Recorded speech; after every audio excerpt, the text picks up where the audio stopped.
Somebody just started drilling next door. Are you hearing that? Yeah, I didn't know where that was coming from. Yeah, Of it's from course. here. Okay. Oh, It never sample it. happens. Yeah. Yeah, I might actually. How is everybody? Hello, Kevin. Long time no see, man. Yeah, it's been a really long time. I think the last time you were still living in Berlin, probably. I wasn't. I've never lived there. I had Well, a you had place. an apartment there, yeah? Yeah, Okay. yeah. There was a place there, but I never made the full move. You know, like as many people did. But Part-time. yeah, that's probably the last time. Yeah. I'm just realizing, actually, no, we played a show.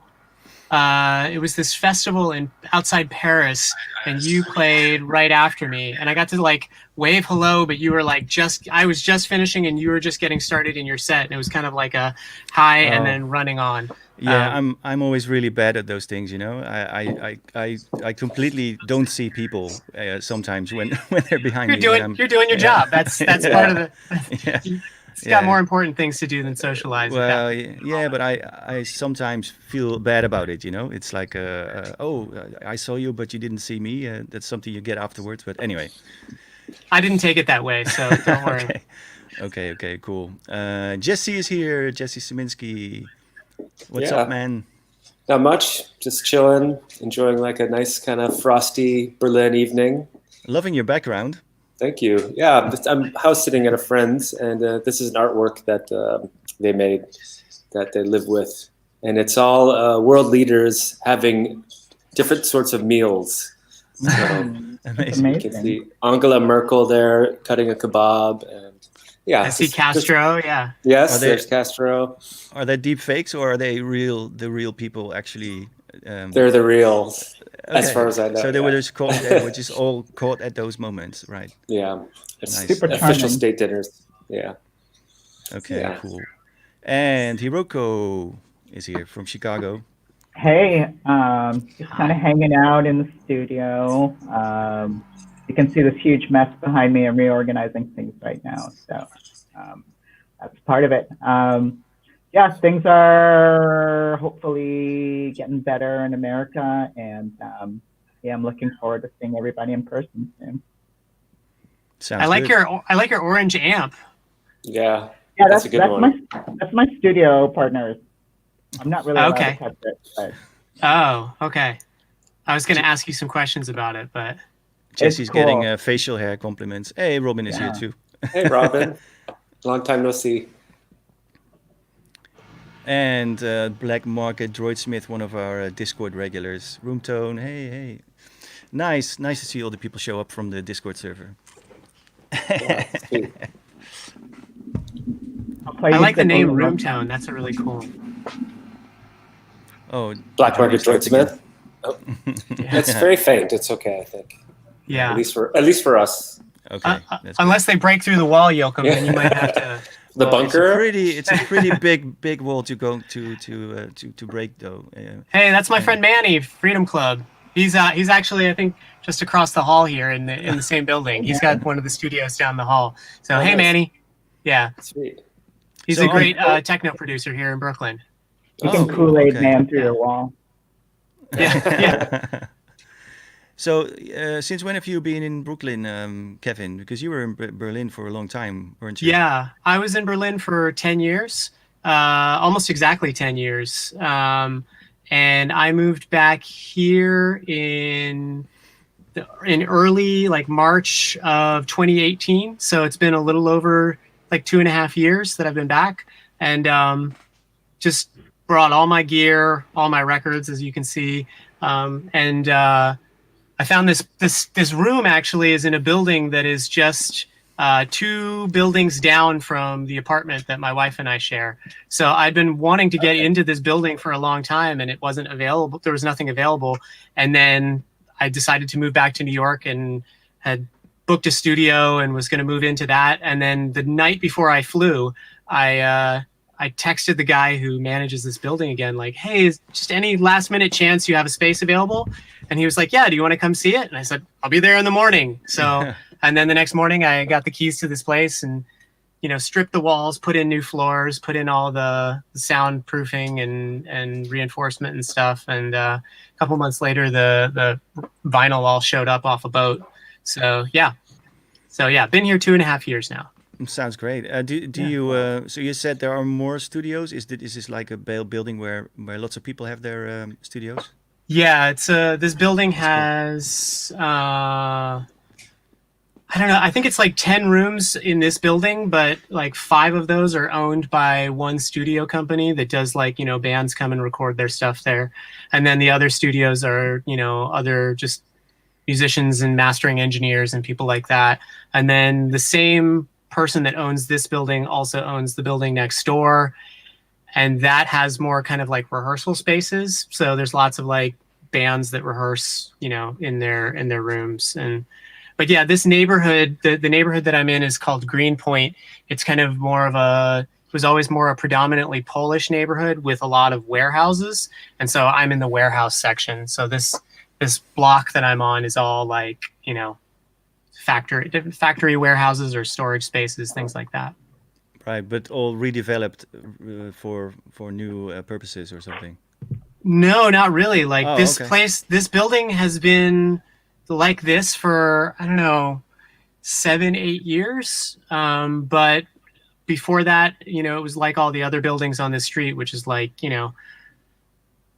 furniture makers and window repair places, that kind of stuff, like Right. really industrial. Is there some kind of cross-pollination going on in your studio building? Like, do people swap gear or visit each other, or is it all sort of everybody's all private in their own? No, it's very friendly. There's lots of connection. Like I was just saying about my friend Manny, who's across the hall. He makes techno. We swap tracks, listen, talk, compare notes, talk about, which DJ did you see last weekend? Obviously, it's pre-COVID. We were saying that, but and then one of the other. Well, a couple of the other folks, like one of the other guys down the hall is a mastering engineer. He also makes music, and his music is kind of more dubsteppy, but we're always comparing notes on mastering techniques and mixing ideas and things like this. And like, what are you working on? It's very friendly, very good community. I really like that part, because otherwise it can get very isolating, as I'm sure all of you have experienced. When you spend all of your time in a studio by yourself, you can just kind of go deep on your own thing and not have a lot of external input. So it's nice to talk to a friendly face every once in a while. Yeah, I've got a similar situation here, because this is a basement where there are, I think, 6 or 7 studio spaces. Hey, Sven is showing up. Oh, hey Sven. And, Aloha. Hawaii. Nice. Welcome, Nice. Hawaii. And Fritz is our vinyl cutter. He's, Cool. So he's sitting at home, and John is showing Hey, up. John. Hey, bud. Nice. This is cool. So yeah, this building has several studios, and there's always some, we don't really bash each other doors in, but there is some things going on, like swapping gear or trying somebody else's I don't know, pieces of whatever, or sound card, or and yeah, we kind of listen to each other's tracks sometimes in each other's rooms, just get a different perspective from how it sounds. So yeah, there's some of that going on, not wildly, but it's nice to hear these different flavors going on when you walk down the halls. Yeah. You hear behind every door is another type of thing going on, somebody working on something. That's cool. And how often do you drill through each other's walls? Actually, somebody new is moving in, and okay. they're just sort of taking it apart, and they wanted to build it up from scratch again. So there's some of that going on. Got it. But it's been good now. It's pretty silent. How long have you been in that space? This is 4 years. We've been here 4 years now. Yeah. Cool. Okay. Yeah. Yeah, it's cool. It's very central, and you can just make as much noise as you want 24/7, which Nice. is great, And it's like a 5-minute bicycle ride from my house, so it's amazing. easy. Yeah. That's very cool. What about you, Hiroko? Are you close to your studio? Yeah, I'm pretty close. Like a 5-minute drive. Perfect. The nice thing is there's a bunch of, it's a really secure space. It's one of the studios, like, as a woman, I can be here late at night and not worry because there's security here. And it's kind of like a frat house. Like everybody knows each other. You'll just kind of pop into each other's rooms and party and hang out and play guitar or whatever. But the nice thing is everyone's got kind of a different audio setup and different acoustic treatments. So you can go in there and just preview on, you'd be just surprised how different things sound by everyone's treatment and the speaker choices. So you get a good sense of the variety of a track just by kind of running around with a USB up and down the floor. Oh, that's really smart. There's just really cool rock bands here too. And the nice thing is we have a lot of like festivals in Chicago, like Lollapalooza and all that. And when those bands come to town, they usually rehearse here. So there's always some like rock star, like Nine Inch Nails is here, or like cool people. And then so we'll just like peek in the room as those guys are in there. That's really cool. That's a fun spot. Jesse's been here. Yeah, it's great. What about you, Jesse? Are you working from a studio somewhere, or do you have your setup at home? Well, actually, I took over Kevin's apartment when he left Berlin, and he was kind enough to leave his treatment and some equipment even. So yeah, I work from Kevin's old place, and there's a nice little room where I have my gear set up. Right now, where I am, I have a Electron Octatrack and this Mod Duo effects processor and a little mixer.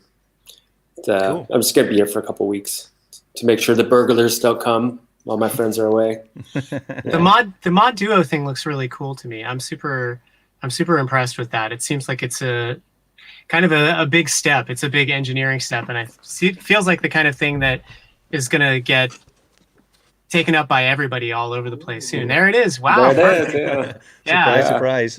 Yeah, it's really cool. The concept is great. I mean, I think about I don't know 20 years ago when I was using plugins a lot. I was working more in the digital domain, and these days it's much more hardware again. But I was always thinking, why couldn't anybody make a box to run VST plugins?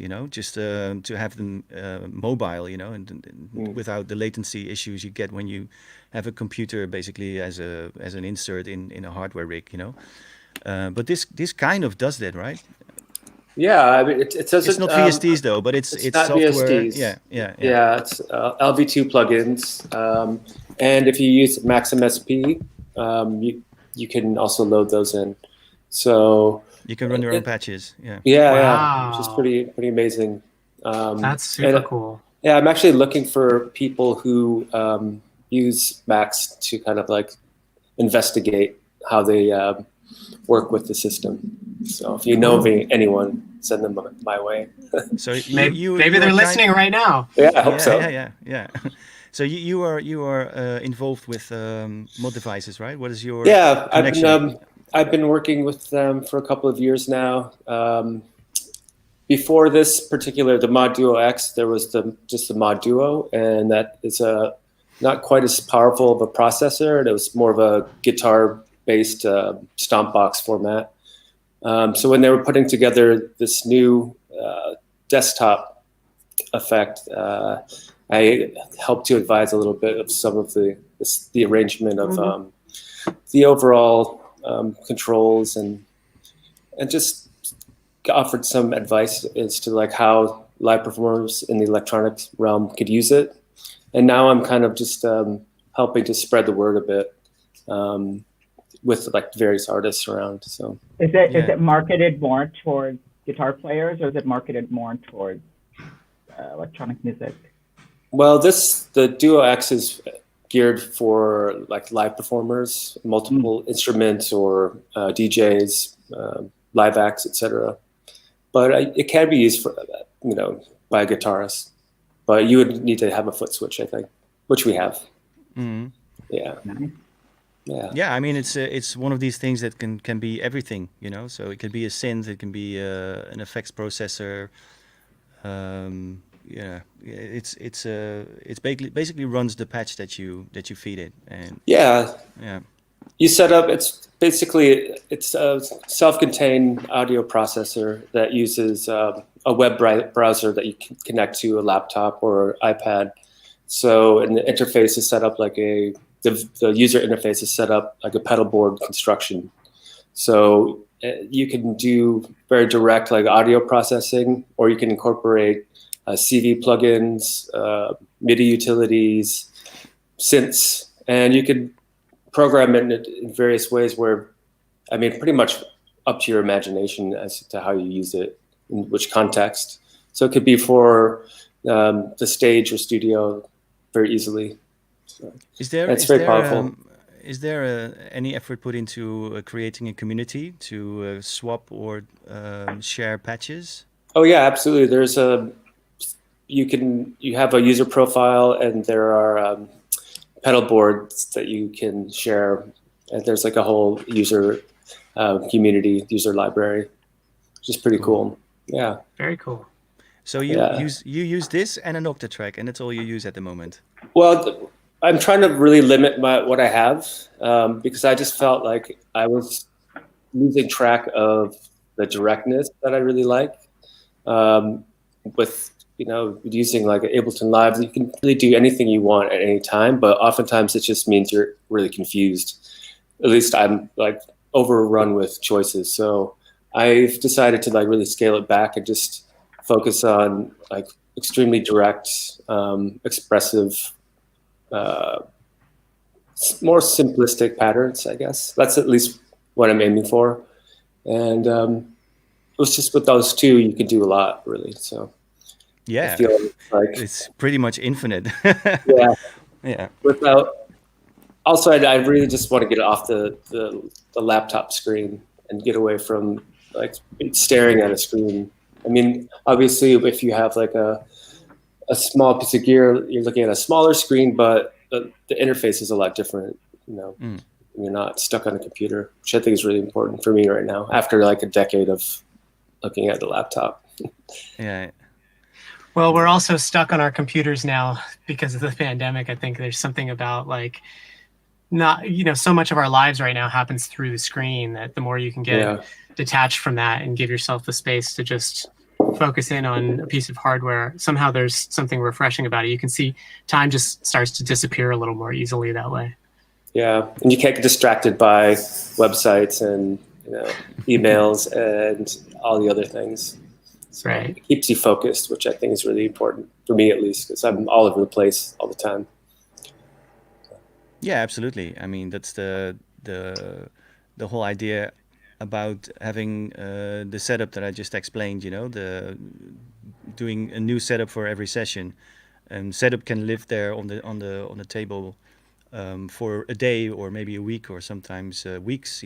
But it's you basically limit yourself to just focus on a few pieces of gear and try to maximize or try to explore the range of what this can do, what this combination can do. And if you, it's not like a strict rule, but it does focus you on getting things done without resorting in swapping presets all the time or postponing your decisions if you're in a DAW, just to keep on making small increments or versions of a track which don't really do much. How So how it's long a is lot your, faster. how long is your picking process each time? Before My you what decide process? Your picking process on Oh, you mean what? when you decide what you're going to pull in that day. Oh, that's quick because usually it's the idea starts with an idea for a system, basically. Like what happens if I would run. What would happen if I would run this into that and into the next thing, and what can I get from it? And I kind of have this idea in my head what could be done with it, but of course you never know until you do. So that's what I'll set up, and then just fuck around with it until I'm happy, you know. That's really it, you know. It's just designing like an instrument, basically. Just designing, get a different piece of gear, almost like a modular system, you know.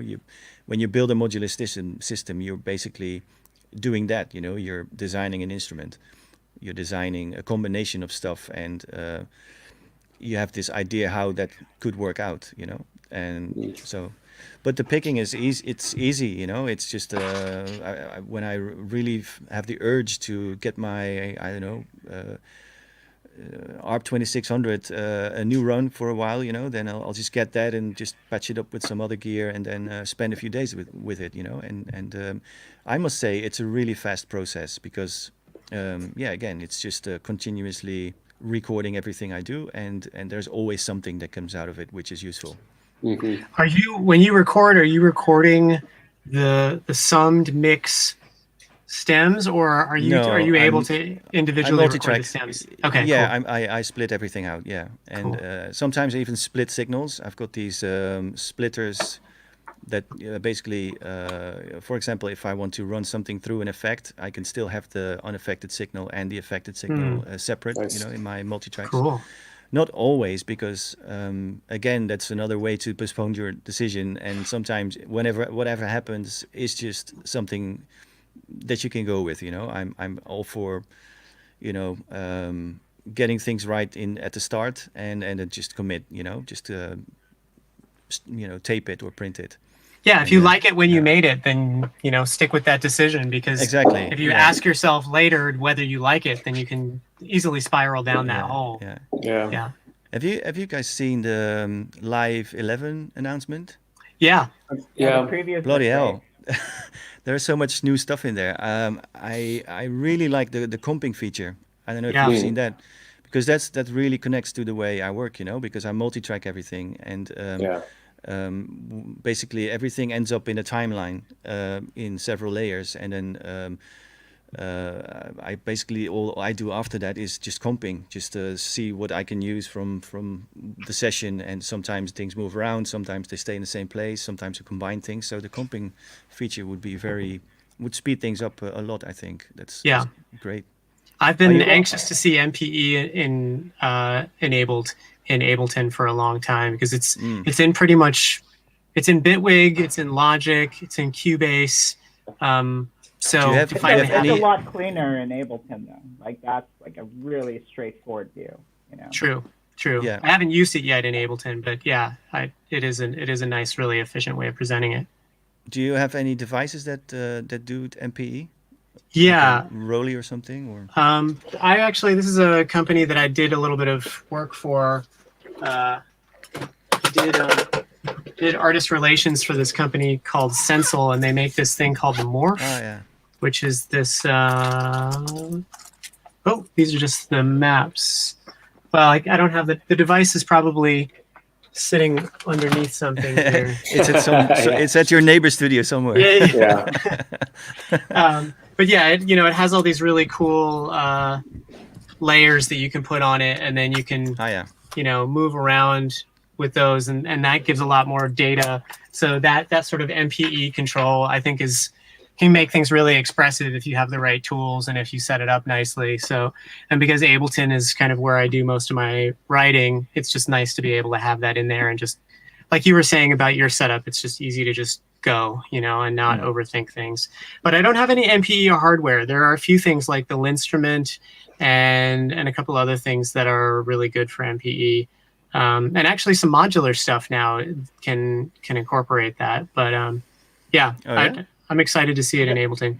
Yeah, because basically if you map, you have to go through and set everything. For what? For all MPE, or for that device that I was talking about? In general. In general, no. I think with MPE, no, because it's basically it's more like just having different layers of control. So imagine that, MIDI would kind of be like X, Y, and MPE is X, Y, and Z. You've got all these things beyond aftertouch and beyond continuous control. So it can become really multidimensional, but then you have to decide what those different expressive contacts are controlling. So is it controlling the filter opening and closing? Is it controlling the resonance? Is it controlling some other, pitch, whatever? You can assign it to anything. But I think there are some devices that auto map MPE, like Roly makes some of their own synths, and because their devices are all MPE based, then the synths that they've made, the plugins that they've made are all MPE enabled and kind of pretty much auto map. So yeah. Nice. I just saw this question popping up from Nov, I think. Bring it back, Sandy. Yeah, Nov 2002. Is MPE related to MIDI 2.0? It's different. MPE stands for MIDI polyphonic expression. It's something that is sort of, most of the features that exist in MPE are going to make their way into MIDI 2.0. At least that's what people are talking about. But MIDI 2.0, if it ever comes. Exactly. Yeah, that's just what I was going to say. MIDI 2.0 is something that's been discussed for like, I think decades. 15, 20 years now. Yeah. And there's still lots of debate about what will go in the protocol and what will not. But MPE is a bit more refined. It has broader or deeper feature range than just straight MIDI, but it also has MIDI. So imagine that it's got polyphony, but it's got all of these other things beyond aftertouch and CCs.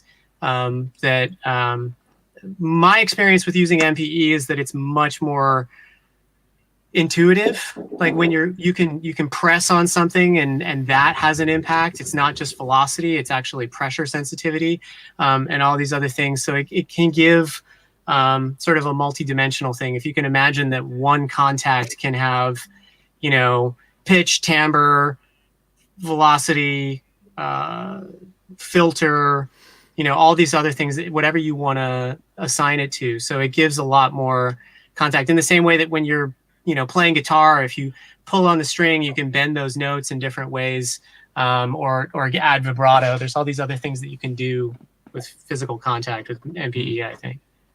Yeah, now you can basically all edit it. It's they made it really like you said, Ruko. It's a very clean representation of what's going on, and it's very similar to how you're used to editing other automation in Ableton.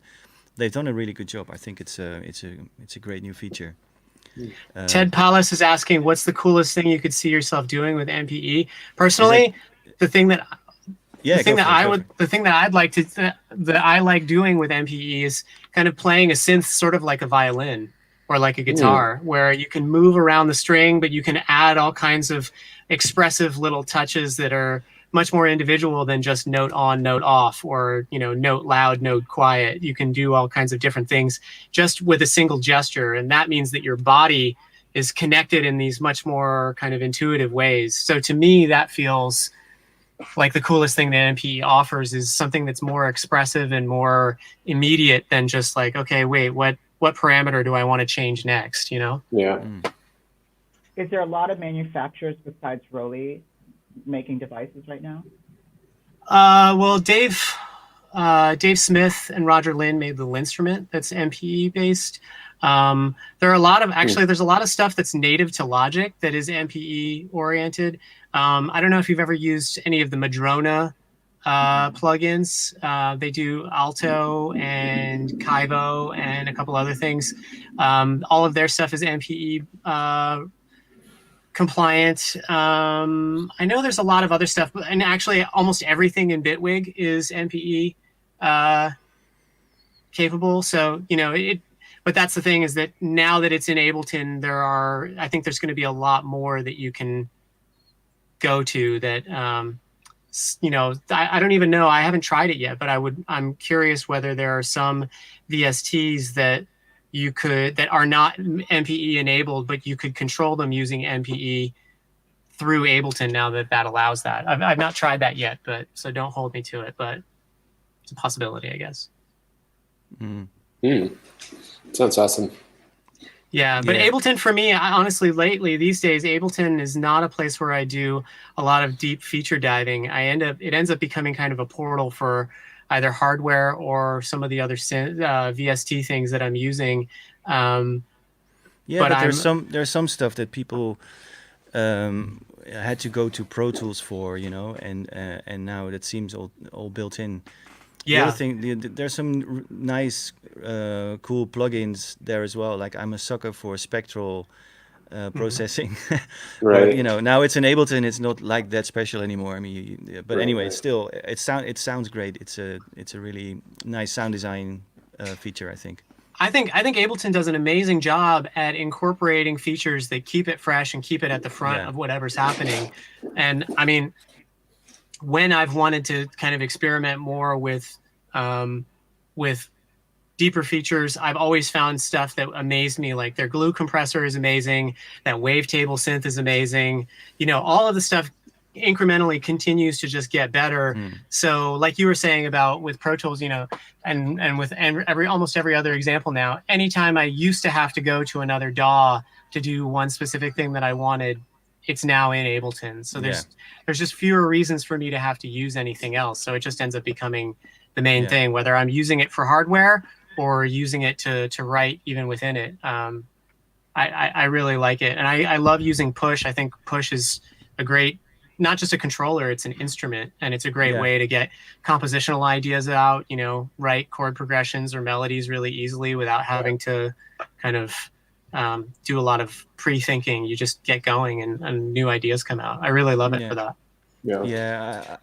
We recently got some pushes here in the studio, and my favorite feature so far, I haven't gotten too deep into it yet, but it's becoming part of my workflow. I really like that you can just throw a sample in and have it find its, you can chop it up by transients and have like in an instant you have like the whole pad full of micro samples. So it's super fast to build drum kits and shit like that, or to mess around with loops or breakbeats or whatever. It's cool. It's really cool. And Fritz agrees. Good. I actually, Jesse, let me ask you, how do you use the Octatrack? Because I've used it for years, and we've spoken to many people on this chat here who use the Octatrack, and everybody seems to use it in their own specific way, because nobody uses every feature. People just use some features. What is your process there? Yeah, it's pretty mind-boggling in basically how you approach setting it up and the various. I don't know. I've had it for maybe 2 years now, a year and a half, with the idea of sort of phasing out and restarting to do live shows without the laptop. So I'm using it as like a percussive sampler for one, and then I'm also using it to edit loops a little bit longer. I haven't really gotten into like getting rid of Ableton as I've intended to play longer clips altogether. So I'm using it more just as a compositional, quick database brain kind of thing that I just have dumped a bunch of samples in. Are you sequencing anything else from it, or just? Yeah, I'm sequencing external synths with it. Like I'm triggering a 101 with it. Some Electron stuff, and it's great. I mean, it has 4 outputs or 2 separate stereos, so I'm able to kind of like send things out to the effects and then back in. And I appreciate being able to like loop on the fly and cut everything up. But it's going to take a little bit more time to become fluent with it, I think, because it has so many, specific little features that you have to really work towards grasping, I think. And different ways to get there. Yeah, absolutely. There's so many functions that you can access in several different ways, It's, right. Yeah, you do have to dive through the menus a bit, but it's a daunting machine. Yeah, but the longer I sit with it, the more fun I have, and I love the Electron stuff. I've spent a lot of time using them, and it's just the more you commit to it, the more expression you can get out of it. So I feel it's just the directness comes over time, and you get to a point where it's kind of intuitive, and then you can just really like breeze through. Are you using the first version of the Octatrack or the more recent one? The more recent one, the second one. Okay. Yeah. Do you find that that's And better, or have you not used the original? Or I prefer the layout. Visually, I like the design of this one better for some. yeah, It just, I don't know. I think It seems like some of it's the spaced menu out better. options are like on the top now, so Yeah, in the it's UI. easier It's a to kind of less. navigate in some ways. cool. Yeah, I definitely feel like it's the right sort of a mastermind brain that you could grab to get rid of a laptop for a lot of things. Yeah, it's almost a DAW in a box. Yeah, It's it really it's is. it's something way beyond a groove box. You know, it's a yeah. You can do sound design. You can do um, MIDI sequencing, drum programming. Yeah, anything really. Right. Yeah. Powerful editing as well. And great effects. Ted Palas showing up. Do you find the Octatrack inspiring new ideas, or is it better at helping you put down ideas you already have as a clear idea about? Have a clear idea. I That's a use good it very question. superficially, to be honest. Yeah, Mhm. I just for me it's always part of the. I don't use it to build entire tracks, although I've done that in the past a few times just to see if I could do it. You know, just make a track with one sound source, and it's just used in so many different ways to in many ways to create a whole palette of sounds using just one source, just as a a little assignment to myself, just to get to know the machine. And it's Yeah. possible to do entire tracks in there, but it's usually in my setup it's accompanying some other stuff that's going on. So I like to keep it in step mode, and then just do things on the fly, sort of like live performance style, Yeah. and it's quickly assign things to the fader or make quick scenes and stuff like that. That is quite easy to do with the Octatrack in real time in step mode even. Yeah. And yeah, basically it does that, and I sometimes use it as an effect processor, so things going out of a DJ mixer into the inputs, or and I just have I don't know, I keep forgetting the name. There's is it called they use all these machines, right? I don't know which one it is that lets you play stuff through the channel. I don't know. It's anyway. Yeah. But They're that different. you know what I mean? Tape machines. Yeah. Yeah. So that's how I use it, but I don't use it as deep probably as you, Jesse, that I built my entire track in there. It's more of a tool in my studio, to be honest. Yeah, I think for me, I'm focusing on just mastering this before I take anything else on, because it really just it requires a lot of attention to figure out everything. But once you do that, it yields a lot. So, and I have a lot of samples. You have to keep coming back to it, because it's one of those devices. If you leave it alone for 6 months, you'll be scratching your head, once you Yes. once you turn it back on. Yeah, it's true. Yeah. But Yoko, you've done a lot of It doesn't deliver off the bat is the problem, right? Like when you turn right. something on, all the electrons. The learning you curve. hit play, it's like, it's not a really. It took a little while to figure out what the hell was happening with how they have set up the different instruments or like sample settings and playback settings, and because they want it just to be as open as possible, and in doing so, it's confusing at first session. But then Jesse, you've done a lot of Electron stuff, though. I mean, did your background in using other Electron devices help you get further along on that one, or? Yeah, I mean, the overall user interface is very similar to like a lot of the older synths and the drum machines. So knowing that, it's different than the other Electron devices, though. Well, yeah. Is it? Well, with the sample, because it's the sample source. I mean, the sound sources are samples, so the architecture of how they've arranged that is unique. But everything else and a lot of the other settings are very similar. So yeah, I would say it's been helpful knowing the past equipment. Yeah. Are you an Electron user, Hiroko? Yeah, I am. Actually, Jesse got me into Electron. Okay. This was the first gift from Jesse. It was like the original. Oh Midas. yeah. Oh yeah, my Oh, first that's mono sweet. machine. It still has Yeah. a Midas sticker on it. So good. That's Um, toured a lot. yeah, really after Overbridge came out, that was the game changer for me because dealing with drift and dealing with correcting a recording has been the thing that stopped me a lot. And with Overbridge, I'm getting everything exactly locked in most of the time when it behaves. And Cool. so just getting the multiple outs across all the Overbridge devices, and they're locked in. Like rarely will I have any kind of drift.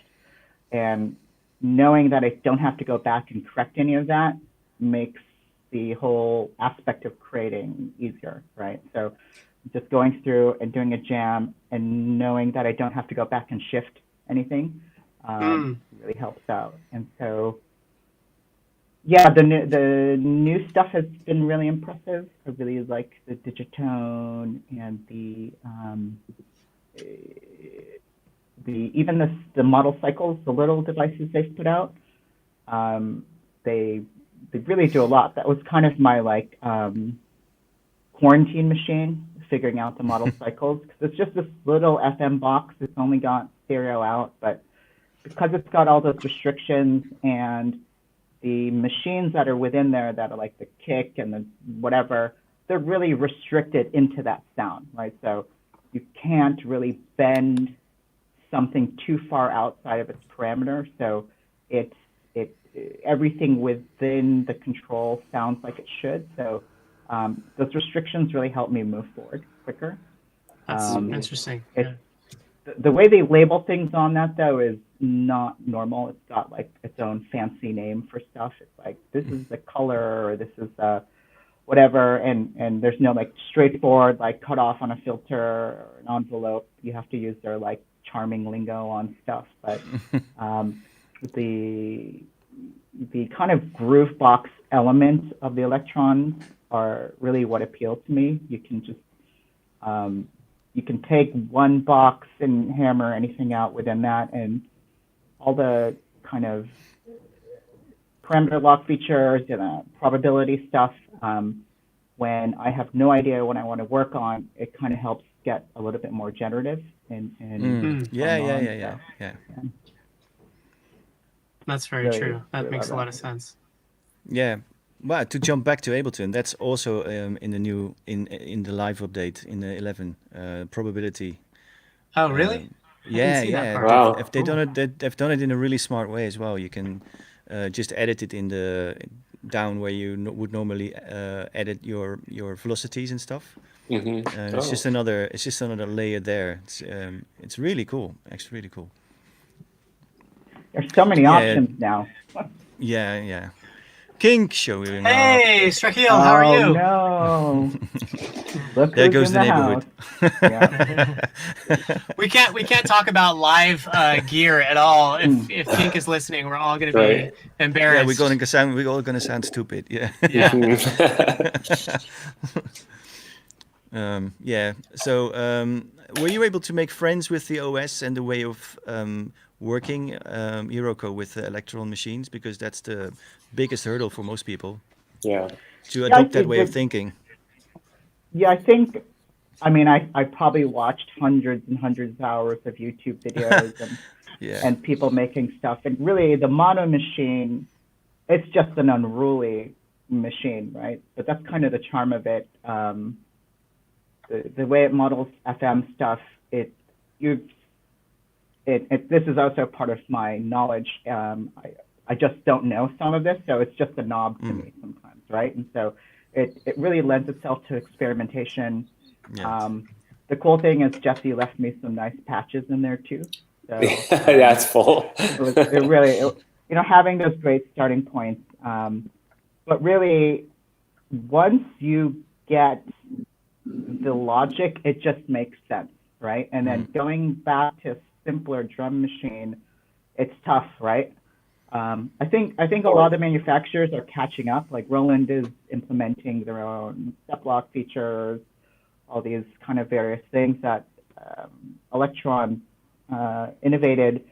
But it's just not as precise, right? You really have so much feedback on an Electron box, and initially it's kind of overwhelming, right? Because you just have all these poorly labeled knobs, and they don't say the full word. It's like 2 letters for whatever thing it's representing.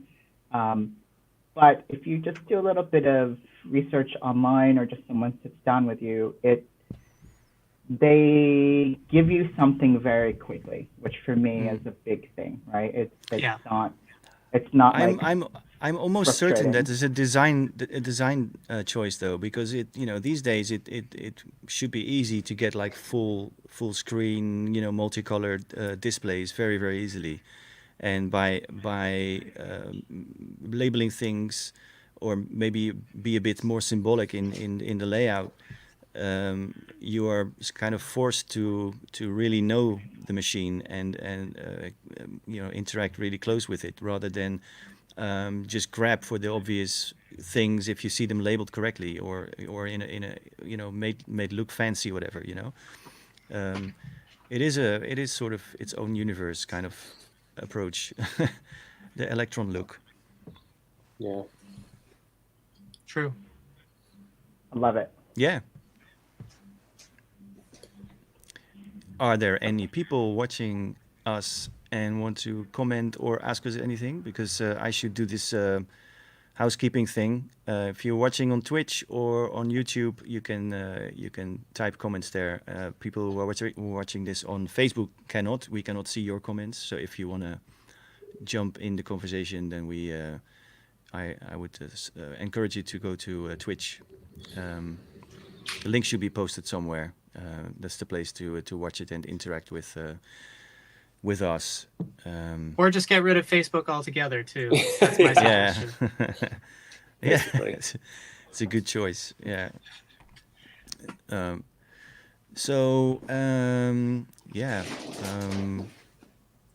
Joachim, you were talking about how you've gotten much more in hardware, and when you were also talking about how you like to just get in immediately on things, it reminded me of how I always thought of you, especially 8 or 9 years ago, as being really, really well versed in some of the harder stuff to program. Like, I think were you using Kima? Is it Kima or Kima? I don't know how to pronounce it, but you were using Kima. those, right? Kima, yeah. And I remember one time asking you for advice on how to navigate this setup on an Eventide device that had lots of different options. I always think of you as having really the 8000, right? Yeah, the 8000, exactly. Yeah. So I'm interested to hear what brought you from kind of that deep dive sound design control thing, going back into more straight ahead hardware stuff. Well, I still do both. It's all these. Once you basically master the hard part of a machine. Hi, David. That's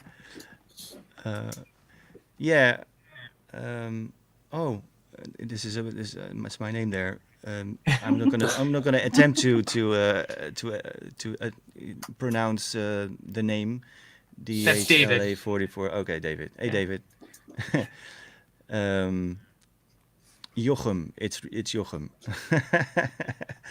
Okay, for people who are wondering, some people say Hochim or Joachim or whatever. It's all fine with me. People. It's all fine. You can call me whatever you want. Hochim's pretty good. I like Hochim. Hochim is good.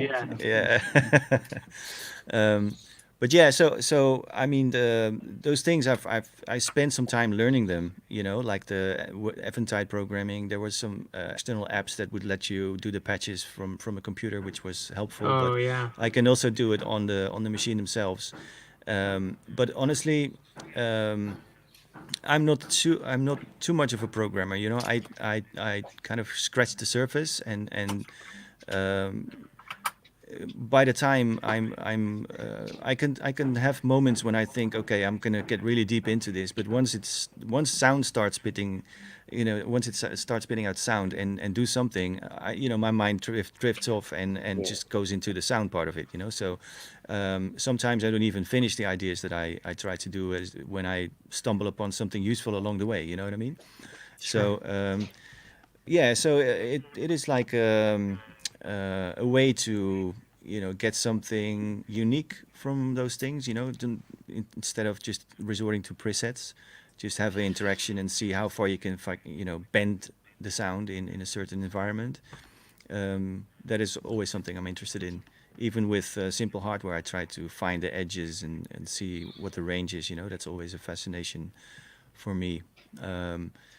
But yeah, I just like the getting quick results. I'm fairly impatient. Direct. Yeah. It's also Hendrik. fun to like push the device as far as you can to figure out what kind of craziness you can get out of it. Yeah, how to break it, right? Yeah, I mean, I've found that's where I've kind of gotten the most interesting things, even in Ableton, working with different time signatures and different like MIDI, really complicated MIDI editing or MIDI filters with Max MSP, and where it's almost like you don't actually get much done, but when you do, you make something really interesting. But it takes a long time to get there. Yeah, I guess but that's why I'm not very productive. Well, I mean, sometimes that can be your assignment for the day. Okay, let's dive into this feature today and see what happens. And sometimes it can just give you a starting point. Sometimes it gives you nothing, but at least you know what the feature is about. Yeah. But you might actually be very surprised or do things which are completely outside of your normal process, and by doing that, create things or stumble upon things you never thought would happen. So it, yeah, I don't know. For me, it's like sometimes I need that, to get to really investigate a piece of gear or a feature or something, as a way of learning things about it, or most of the time, hopefully also get something useful out of it. And sometimes I just don't want to bother with that and then just use something that I've used before, and something that I know is going to give me results. Yeah. I found that I have this sort of there's sort of a narrative curve or like roller coaster to my relationship with a piece of gear or any kind of tool, whether it's a VST or not. There's this sort of initial phase where I'm super excited about it and doing everything to learn a whole lot about it. Then there's this sort of dip where I've kind of like gotten tired of it. And then once you come out the other side, it's like, then you really, really know what you're doing and you get a lot of inspiration out of knowing that tool. But in some ways, my engagement with some stuff is like that initial learning curve. I use it a lot because I'm learning a lot and I'm excited about that process. And I have to get through that part where it just seems a little bit old hat or a little bit boring to me, until it gets to the point where then I know it so well that it's just an automatic, easy choice. But I find that there's this dip in the middle where it's like sometimes I'm just pushing through trying to make it exciting. It's hard to stick with that though, through the dip, right? Every time absolutely. I get a new piece of gear or software, I'm always like, this is going to fix everything and every problem that I'm having because I saw this demo and this is what I need. And yeah, totally. I pick something up and I'm like, fuck, I actually have to like wrestle with this thing. And then so, it depends on if I'm still paying for it, like then I will really work it. So if it's like a finance piece of gear and I'm paying for it monthly, that's like my guilt for having to use it. So. It's true. So Kevin, weren't you also doing some post-production work or mastering even? I'm doing both. Yeah. Okay. So when I was living in Berlin, my studio was in my apartment, like Jesse has now, and it was very straightforward. It was very easy. But being in New York, apartments are expensive and studios are expensive, and you can't have them together because spaces are, apartments are too small, etc. So having this studio was like, okay, how am I going to pay for this? And I started taking on post-production work, just doing mixing and audio engineering stuff and some sound design for commercial video projects, just because I have, you know, enough of the tools and enough of a background to be able to do that, and some contacts because of previous jobs that I had before I was I going to was say, DJing because full-time. if you decide to do that, where do you get your clients? You know, where do you get your? Yeah, I just was lucky that before I started DJing full time, I worked in the advertising industry, and so I knew people in the business, and it was as easy as just reaching out to them. Not easy. It wasn't easy. I shouldn't say that. It took a while, but you know, I could get a few things going by just talking to some folks that I knew and saying, "Hey, you know, I'm doing this now. If you have any work like that, send it my way," just to kind of keep the money going here. Because yeah, when I moved back to New York, I had a bigger financial obligation to pay for this place and other things, and touring was going to be harder. So I knew I had to kind of do that. So I was doing that, and then mastering was just something that I started picking up by doing mastering for friends, for their labels and such. And when I built out this space, I kind of designed things in a way that would give me a better layout so that I could hear things really precisely. And just started doing it, started offering it to friends, and it's kind of just gone by word of mouth. Both of those things, post-production and mastering, are things that I don't spend a lot of energy marketing them, because I feel that kind of becomes an awkward thing to tell people, hey, come and listen to my music, or come and listen to my DJ sets. Oh, but also I'm doing this commercial work. So the commercial work is something that I just kind of do by talking to people and building a network. The same with the mastering. I don't spend a lot of time, you know, promoting it on social media, because I find that those things, well, just generally, I find that promoting things on social media tends to not really work for me very well. It doesn't feel natural to me, or I'm not comfortable doing it. So I struggle with that. So yeah, the mixing and post-production and mastering stuff has been, it's been fun also, because when I go through periods where I'm not really sure what I want to be making musically, it's an easy way to kind of drill in on skills that we've, you know, all of us in this chat have all, and probably a ton of people listening, have developed these skills for their own personal creative endeavors, but to be able to apply that and help somebody else do something, and at the same time also kind of keep some of the anxiety about money off my back, sort of balances things out in a way. It just gives me kind of a daily thing where even if I'm not ready to like sit down and write a new track, I can I have something else to master, or a new project to work on that I can shift my attention to. Mia from YouTube is asking you if you are mastering in the box or out of the box.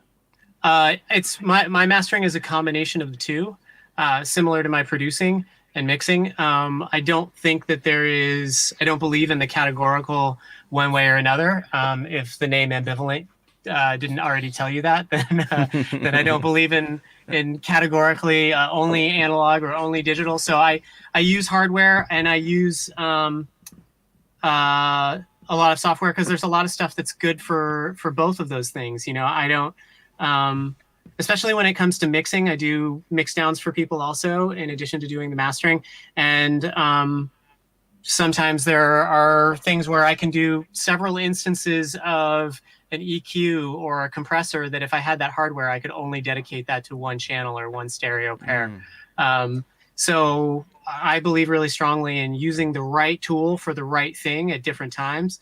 For instance, I've been doing mastering for DJ mixes, which is a sort of interesting process. And I have used some of the hardware that I have for some of my broadcast work is actually really good for mastering DJ sets, because, you know, with DJ sets, you often have these like the loudness levels change, right? You know, and so you get these weird dips and troughs, and especially the more unexperienced DJs, or you know, if it was recorded in an environment where, you know, there's a compressor on the on the gear, and the system tells you that everything is of an equal loudness, but when it's recorded, it doesn't necessarily have the same thing. Or, you know, you're mixing a demo into a mastered track and you're overdriving it, and certain things are different. So yeah, and also just different tracks are mastered differently. So an old track that's ripped off vinyl is going to sound different than a brand new thing that's mixed really well and mastered really well on. That's interesting. Anyway, So you go through are you kind of approaching the whole thing as segments? So you take a look, you kind of zoom into every track, or do you have one setting that takes care of everything?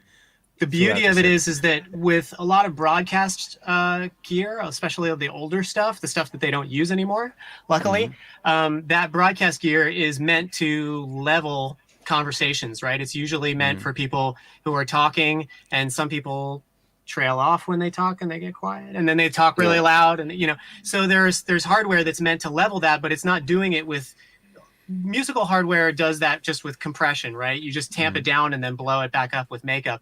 Whereas some of these other devices ride that level automatically, and they're kind of amazing at doing it. And it can be like just really easy, very good results, and get a very smooth output. Can you name the device? I'm interested in what you actually use. Yeah, the one that I'm talking about. Special secret. Well, yeah, I don't know, because if I give this one away, then everybody's gonna buy one, and then there goes my DJ set mastering business.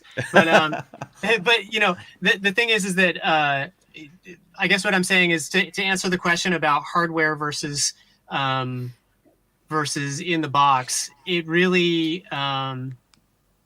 In the end, it really is about which tool is appropriate for which thing. Sometimes I find tracks that have not enough stereo width, and there are some great mid-side plugins that do an awesome job at that. Sometimes a track just needs a little bit of warmth, so it's running it out and running it through a tube preamp and back in, and that little bit gives it the saturation and the glue that it needs. And balances it out properly, and then a few other things to clean it up. Doing some EQ and some compression are really great. But there's also a lot of great repair tools out there. Like I love Isotope's Neutron or Neutron, however you would say it. That suite is really good. I don't use Ozone very much. I find that that's kind of very. There are some really great aspects to Ozone that I have used in the past, but I love a lot of the UAD tools too, because I don't have $30,000 to spend on a Fairchild compressor, but a $300 emulation of one that maybe gets 90% of the sound, maybe that's a much better bargain for me. And I don't think that a client who brings me a track to master is concerned about whether I spent 30,000 euros on this hardware compressor. What they want in the end is something that gives them the result of a good pair of ears with sophisticated tools that are well chosen for the needs of that particular track. So in the event that I have things where some of my hardware is good for it, awesome. That's what I'll use, because I love to use the gear that I have. Because like Hiroko was saying, I'm still paying for it, so I want to make value out of it. But, in some things, the plugins are just, in some situations, the plugins are better because I can set something up, do a first pass on a master, go to sleep, come back to the studio the next day and listen to it. And it's all exactly how I left it without having to print that recording. But all of my stuff goes out. The one thing I will say is all of my stuff goes out to something and comes back at some point in the chain, because I do find that converting something, especially because sometimes I'll get 16-bit files at 44 kilohertz, and I want to get that a little bit more dynamic, so I'll run it out through my converters at 24 or 32 and 48 kilohertz. That's been an interesting thing also, is that working in post-production with all of my video stuff, everything has to be 48 kilohertz. So I've spent a lot of time figuring out what kind of rates are best for me, and I find that 48 is actually, I get great results with that. But some of the other folks in this building say that they get amazing results at 88 or 192. So those are interesting debates. But anyway, I do feel like getting it out through a piece of hardware and coming back, because I have nice converters. What do you recommend people send files for mixdown? What's your for mixdowns or for mastering? For your mastering, so sending you something to master, what's your recommendation? My thing is always, if you can do 24-bit, that's the best. 32-bit will get some nice aspects. When I can get 32-bit, that's great, but most people don't need to record at 32-bit because they're not using gear or converters that really get a lot of that extra value out of that extra bit depth. 24-bit is always better than 16, and anything above 44 kilohertz is great, but 44 is fine. I mean, I'm a firm believer that the Nyquist theorem is pretty spot on, and that you don't really get a whole lot of value out of that extra sample rate, except for people who are maybe using things that don't do oversampling.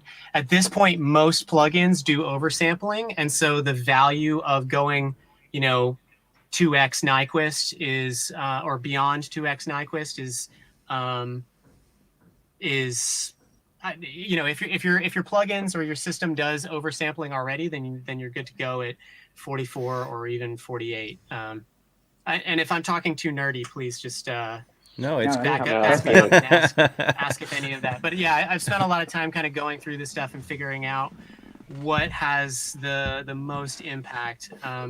But yeah, like I said, some folks have had amazing results from, like my friend Manny was talking about. He goes up to 88 kilohertz sample rate and found that gave him just a lot of interesting dynamic range results. I haven't encountered that as much. I find that going up to 48 gives me the extra headroom I need, and that's an easy constant. But yeah, so to answer your question, Hiroko, always do 24-bit when you can, because that will give more dynamic range and a little bit more definition to things. And the sample rate, generally, the higher you go is great, but you don't have to go all the way up to 192. At least that's not my experience.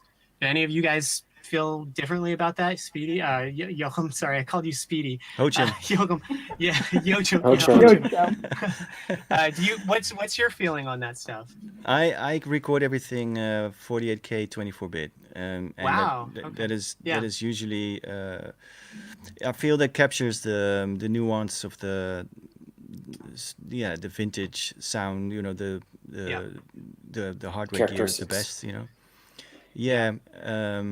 and like you said, there's a lot of dynamics left. If you get a clean signal, if you record it, in a very not too loud, not too quick, and everything stays intact if I use those rates, and it sounds fine. It sounds fine to me. I've tried higher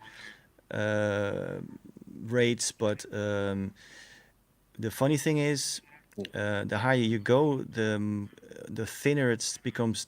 The thinner it sounds in my ears. There's so much definition. The body is sort of gone. By then, and I like chunky sound. So it's for me those rates work the best. So it's that's what I always do, and everything that I've done for the last decade is in the same. Is it with those settings? And it works fine. Yeah. I guess it depends on what sort of project it is, right? Like if it's like a straight up techno track, perhaps you don't need as much of the definition as maybe something that's more of like a sound design piece or something. Yeah, true. But to have it as a starting point is cool, because there are so many ways to destroy your signal afterwards, Right.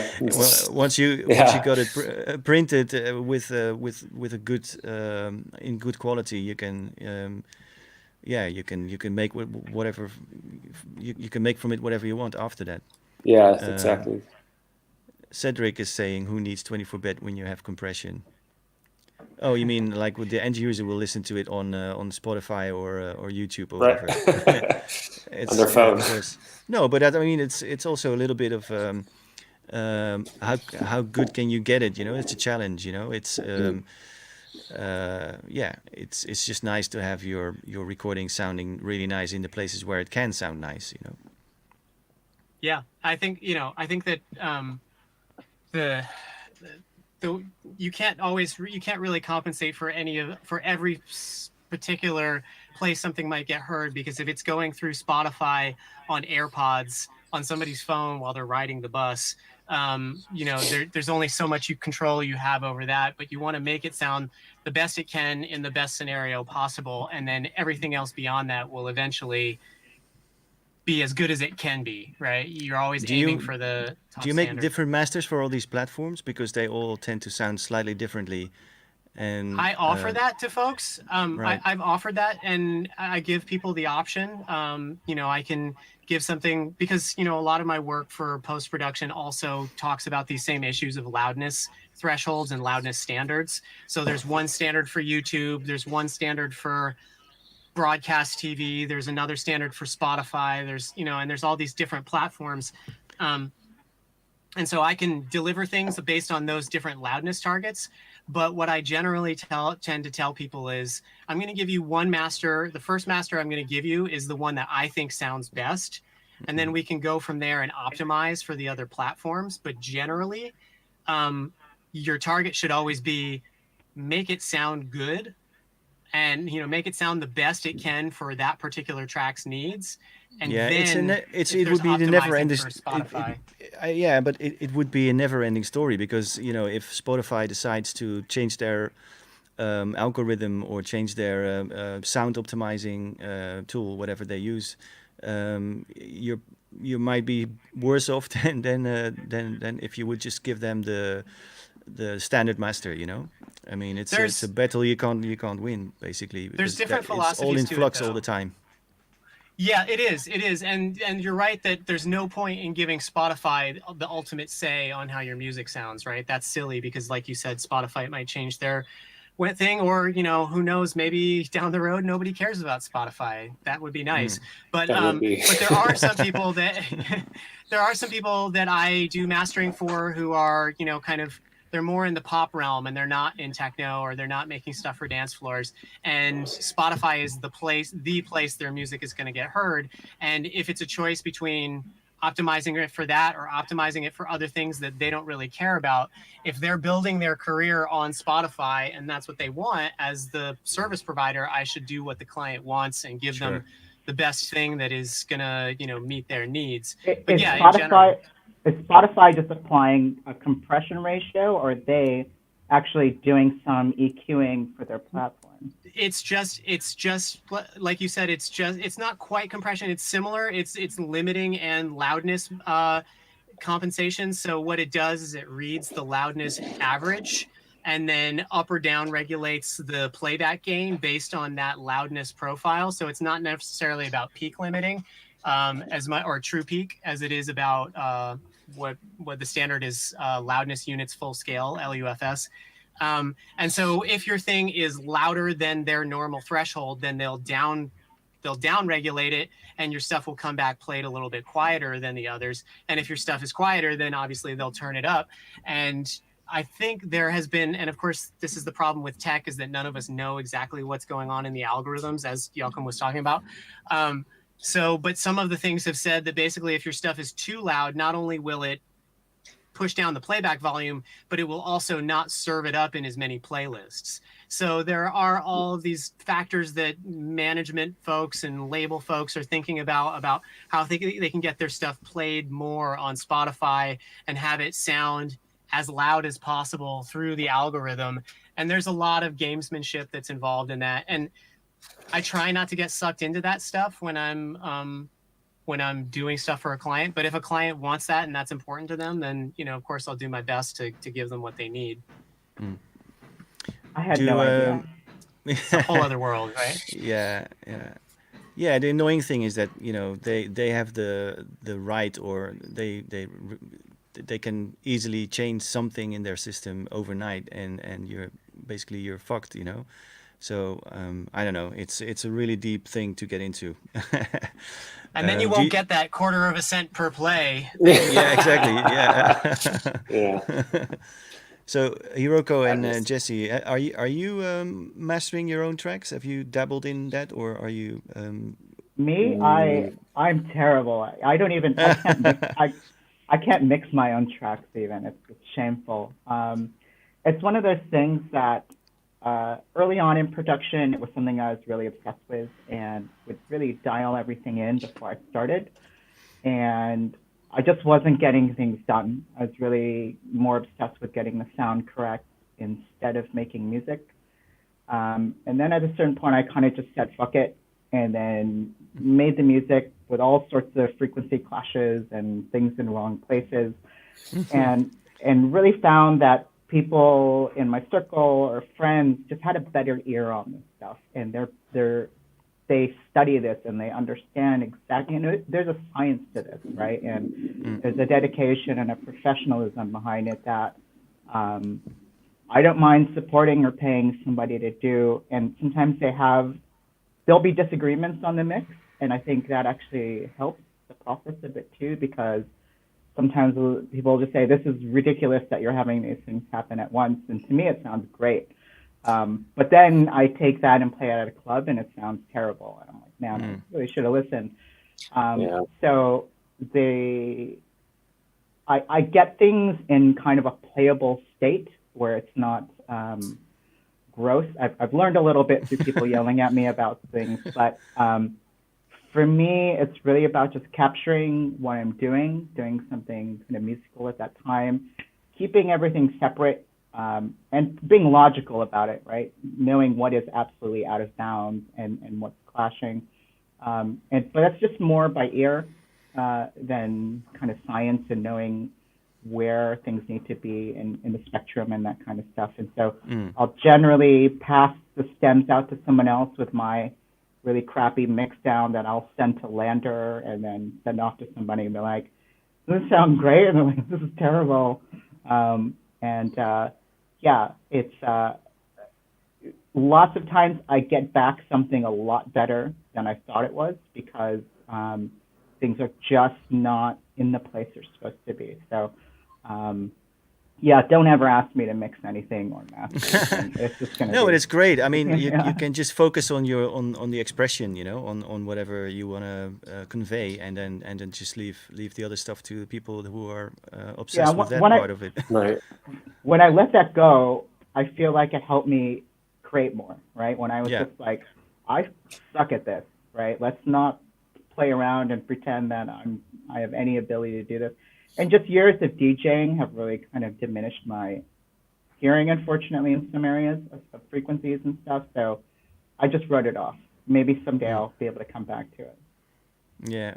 I actually think there's something cool about totally disregarding, blocking all that out, because I think it gives you the space to come up with more radical ideas. Yeah, I was thinking really the same thing. Really precise tracks are almost too common. There's almost too many tracks that sound too good. I like a track that sounds kind of renegade and like off the wall and maybe a little bit wrong, but it's super adventurous. To me, that's more exciting. Yeah, I was going to say the same thing. I mean, sometimes it is just it gives the track an extra interesting factor. If something is sitting in the wrong place, or the snare is way too loud, or the bass is clashing, or something like that. It can be a feature. Character. If it's not if it's not like done according to the rules, whatever they are. So I'm into messy sounding tracks, to be honest, but of course they have to, if they are made to be played out, they have to sit in some range of a standard that people can use. Of course, if the translation is okay, then it's fine. But if the translation is wrong, then it makes sense you get it mastered or mixed by somebody else. But weird levels, I love it. Like weird clashing. What about you? I like Jesse? to be surprised. To mastering, not so much. I mean, for me, I try to get my mixes to be as close to what they ought to be. I'm by no means like a master, engineer, but I'm definitely more in the school of making something that's more expressive and is kind of pushing things a bit. I appreciate really well done, like hyper clean productions, but I also really like get excited about, for instance, like old Aphex Twin. The original stuff is just like so murky and all over the place, but it just really stands out as being like very memorable and unique.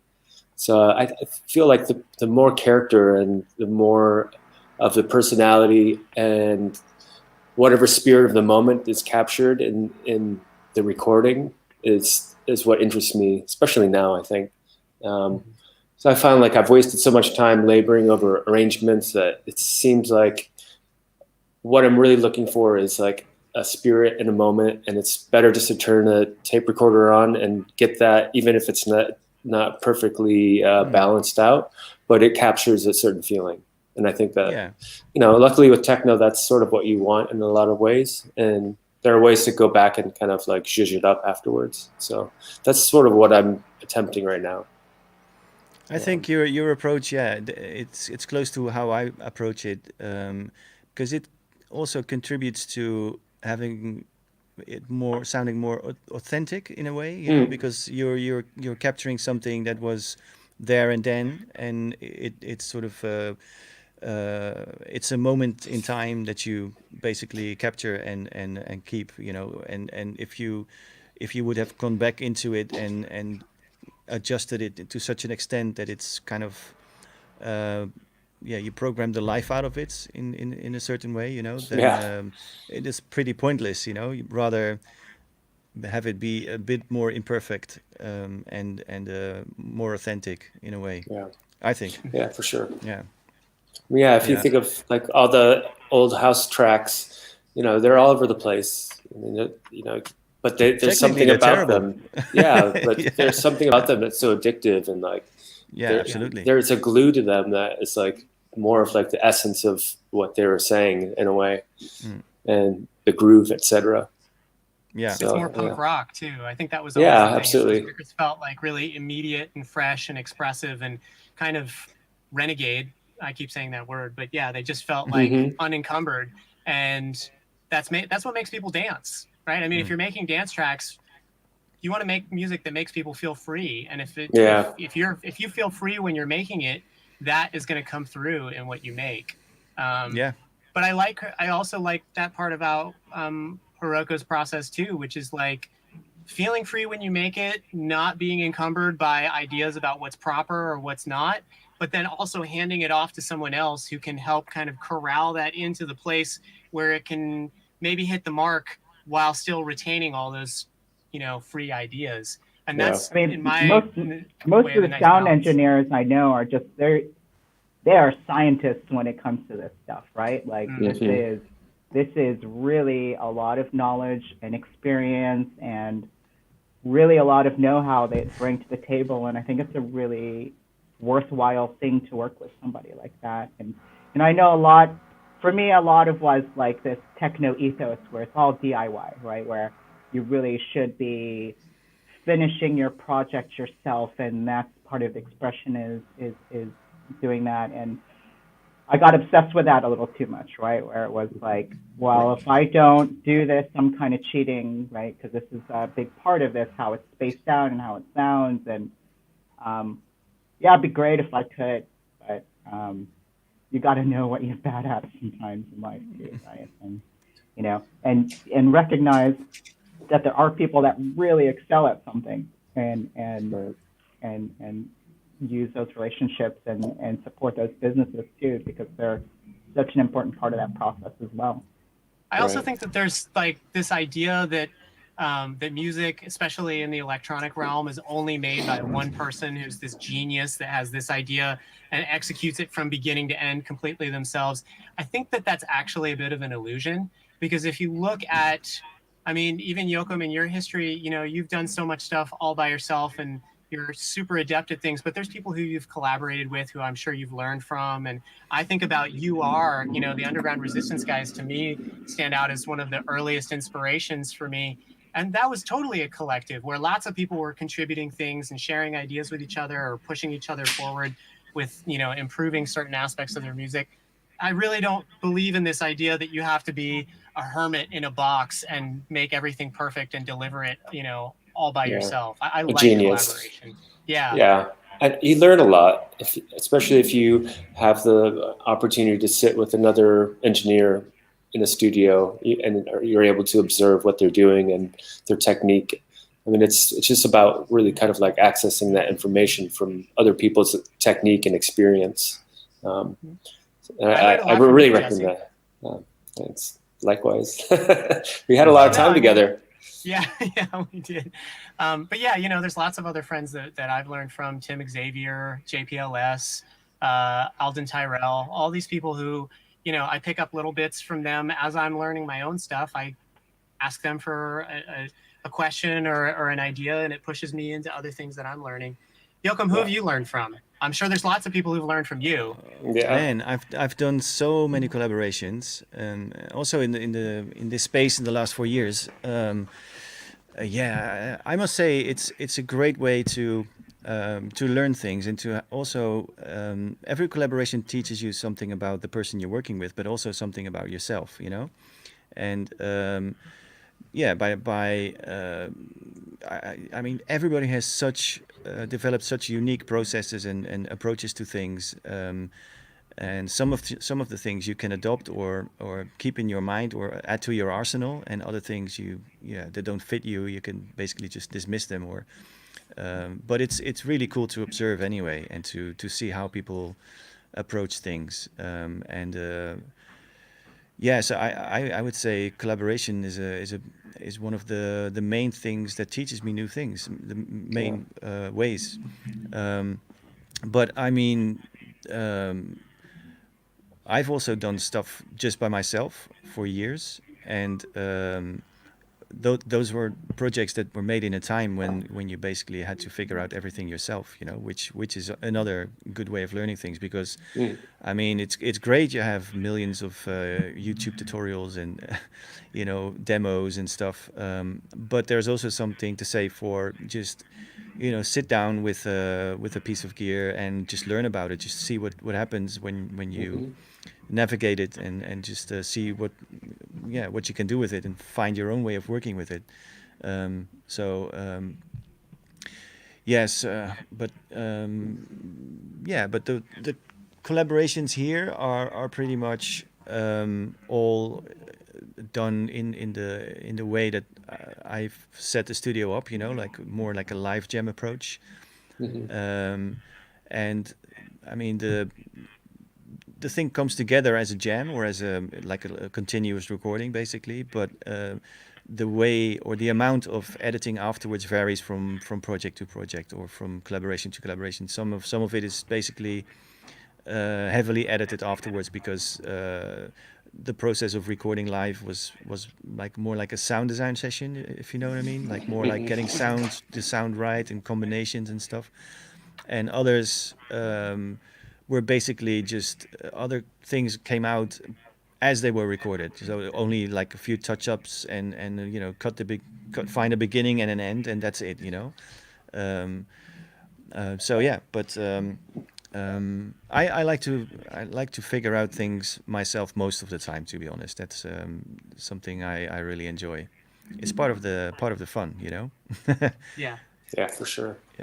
Yeah. I think really I'm at this point, after a decade of being and more of recording, and I just find it very important to stay connected in different ways to like the creativity and what kind of like feeds my curiosity.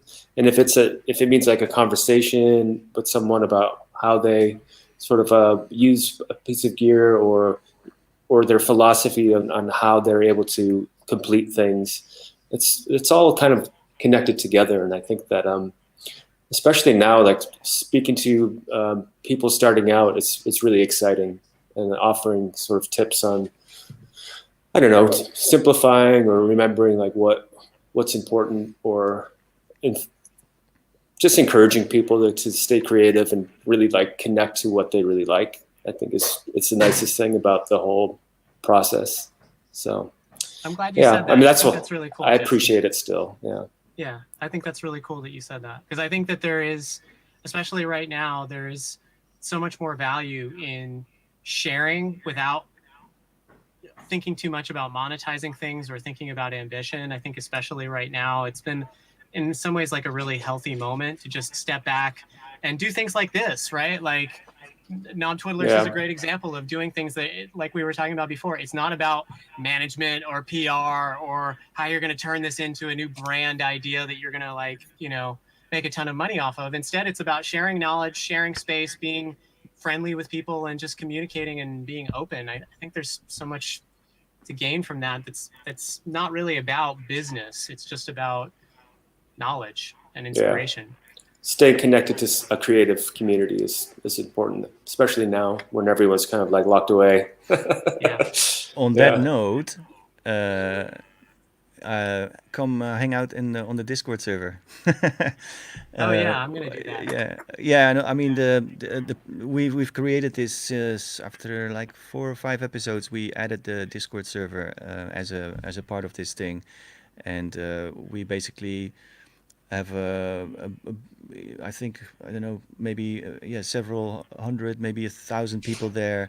Wow. Who are just constantly discussing the things that we are discussing here, and the cool thing is about it, it's a place where people who are aspiring producers or musicians are engaging in conversation with people who have decades of experience, and there's no hierarchy, or people can just exchange ideas, ask questions, and it's a cool place. And Cedric says, and discussing headphones and ramen mostly. That's part of it as well. Yeah. I'll jump in on the ramen. Yeah.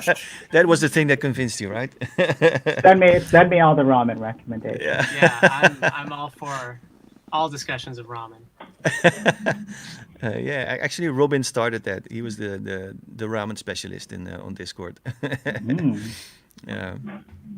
No, but it's cool because it is a way to stay connected and to have a direct interaction with people from all in all categories, and even genres are not really important there. Ramen kampschoen, yeah. What does that mean? Well, Robin's last name is Kampschoen, so his name is Robin Kampschoen, but we call him Ramen Kampschoen now. Nice. Okay. It's a good name. Yeah. So it's nice to it's sort of like this is like a virtual pub, where we hang out and as a surrogate for running into each other during touring season, basically. And the Discord is more like the WhatsApp group that is with a larger amount of people. So Gotcha. it's a cool place. What time are we living now? Oh, it's 10:30. I was gonna see. Joachim, I had a question for you. Can I ask you a question? Yeah, I was just trying to go back into the comment mode, but yeah, go for it. There's a thing that you made many years ago that I used and loved, and somehow I can't find the actual. It's in my library somewhere, but I can't access it. It was this thing called Create. It was like a sample library that you made, but it was more than a sample library. It was kind of like an instrument/tool in Contact, but I can't seem to get it to work again because it's probably on an older operating system that it was made for. What happened with that? Well, at the time when I made it, the whole idea was there was a series. I think Otto von Schirach made an edition, and I think there were a total of 3 or 4 editions. But the company no longer exists. It basically came on a DVD with a Contact license. A play. What is it called? Like a Contact player. Yeah, Contact player, and basically all the sounds in there were designed by myself. It's funny how that worked actually. They were asking me to do this sound library, and I thought, okay, I'll just go through my hard drive and just throw everything in, and then then I should be done in a few days, But I collected basically everything that was useful for this project, and I only had like 2% of the entire space filled, so it was like, oh my God. So I did weeks and weeks of recordings and sound design sessions to get the whole thing done. But something I underestimated. But it came out as a player with all these instruments. So some of them had a sequencer in there. Some of them had there were just drum kits across the keyboard, or or one sound across the keyboard which would basically created synths as well, like sample-based synths. I don't run it anymore. I actually, by the time I was finished with it, I I was kind of done with it. I didn't even use it that much myself. But I do, people remind me about this very often because what happened to you happened to most people. They had it on their computer and, at some point it stopped working because of the compatibility. I still do have all the sounds though. I still have all the sounds without the instrument. So I Interesting. sometimes draw from those, yes, because some of them are still useful. Anyway, Have you ever been tempted to make another sample library, or is it too much work? yeah, too much work. I used to be into working on sample-based things a lot more than I am these days. I've done some albums which were pretty much all sample-based. So I would do sound design sessions, and then create like huge banks of loops and fucked up loops and variations of those loops, or samples really.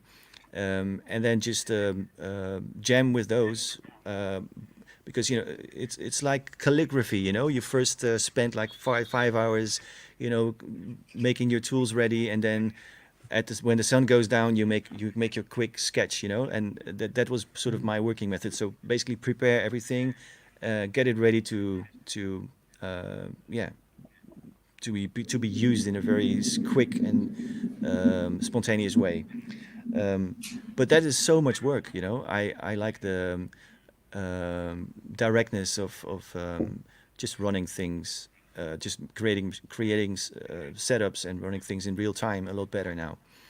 Because the sound design with even thanks to things like modular systems and it's just endless. Yeah. And that is just it's a much quicker way to get results that are still very personal and very edited and tuned.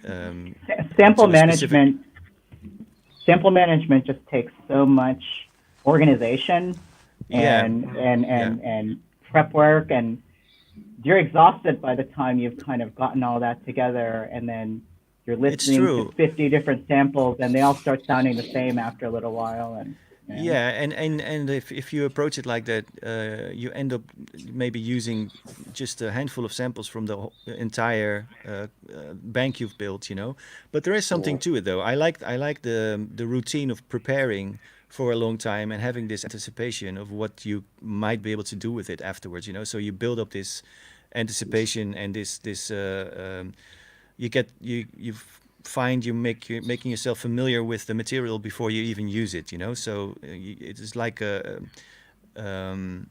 process of preparing and thinking about what you're going to do, and then there comes the moment where you actually do it, and that usually comes together very quick, So there is something to it, There's a charm to it, but it's it's just not in my system at the moment.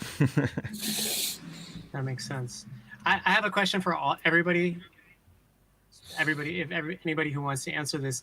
How much have you found the blend from what you hear as a DJ and how that filters into your production? How much of how strong of a wall is there, or is it an open interplay between the two? It's kind of a tough thing because you get a sense of what's hot, right? And you get a sense of what people are enjoying and getting a reaction to. And then, do you consider that a cheat sometimes, right? You're like, this is like that track that's going to do it kind of situation. I guess I'm one of those producers, though. Like, if I hear a track and I think it's great, I probably even couldn't reproduce it myself, though, right? Like my production methods and the way that I approach things, a lot of it is on the fly. So if I wanted to remake this crazy business techno track, I probably couldn't, right? It's its own thing. So I think a lot of my process kind of makes the sound because it's a lot of jamming and exploration. And I don't necessarily go into things with the idea of like, this is how this track is going to sound, right? Maybe there's some rough ideas, but I'm wrestling with half the equipment half the time, right? So it's not giving me that exact sound that I want, but it gives me a sound that I like. lots of times, Yeah. and then that is what starts the track off, right? Or that starts that piece of it. So lots of times I'll go in with this idea that I'm going to do this thing, and then 80% of the time it's gone off the rails in the first hour. So I definitely take inspiration from songs that I hear, especially artists that I'm friends with that are playing their own music. Like, you get really inspired by someone's song. You're like, wow, I can't believe this person made this track. You know, Jesse makes a new track, and I'm just really jealous or something for a minute that he pulled it off. Just get some really inventive ideas come out of there, and then you start questioning yourself. You're like, man, I need to get a little bit more inventive or take more risks in these things, and then my risks end up sounding really terrible. But it's important to know, for me, like I consider myself as a DJ, kind of like a party DJ, right? I came from the rave scene, so when I DJ, I want you to dance, right? You know, I don't necessarily want you to have this like introspective moment, feeling really bad about stuff. Maybe just for a little bit of the set, but you know, the sets are there, you know, to convey a certain message, and so there is an aspect to the track that is definitely about dancing and about dance floor. But once that kind of basis is there, then I'll take those liberties to kind of add my own things around that, right? And kind of bend what is that rule. So it's always looming in my head. Like, is this like a dance floor club ready track? But they just never really come out that way. So I don't know if it's just by my own skill set or the way I approach things. Yeah, simple, complicated answer. No, that's a great answer. Yeah, I think there's a lot of similarities to how you do it and what my process is, because I really never have an idea of where it should go. I just let it happen, you know, sort of like freestyle cooking, basically, you know. Just see what works and see what mood you're in.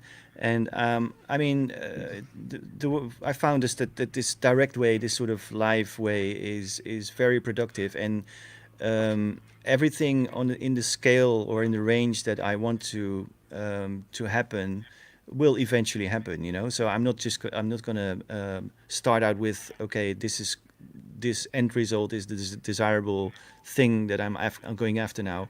I'm just, you know, freestyling and just let the music take me where it goes, and then you know, over the span of like a few months or a year, some of them will be useful as a dance floor track, and others might just be complete weird, or, you know, very useless in that regard, but still musically interesting. So I just let it happen, and when it comes along, it comes along. You know, I'm not hunting for it, or I'm not setting out to do something specifically. You know, it's just yeah. In the end, you know, I take the sort of bird's eye view, long term view, and it will happen at some point. You know.